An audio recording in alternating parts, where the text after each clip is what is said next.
السلام عليكم ورحمة الله وبركاته.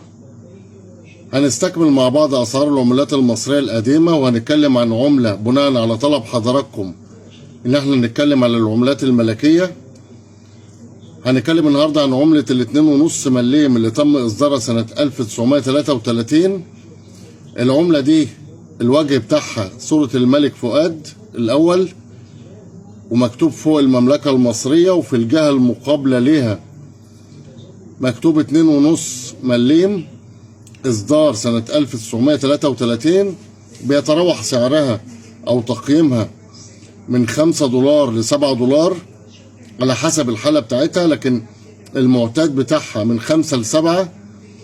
بتزيد لو الحالة زيرو، يعني نظيفة جدا مفيش فيها خربشة مفيش فيها أي شيء، سعرها بيعدي $1 أو 2، لكن ما بتزيدش عن كده، لأن كل ما العملة بتكون موجودة، العملة القديمة بالذات، كل ما بيبقى فيها وفرة في السوق السعر بتاعها ما بيتعداش، وفي بعض منها ما بيجيبش سعر لأنها متوفرة ومع كل الناس.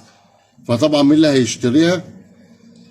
تابعوني وتابعوا كل جديد على التيك توك محمد حكيم، لايك ومتابعة واكسبلور، وعلى اليوتيوب اسم القناة محمد حكيم بورسعيد. واشكركم واشوفكم على خير.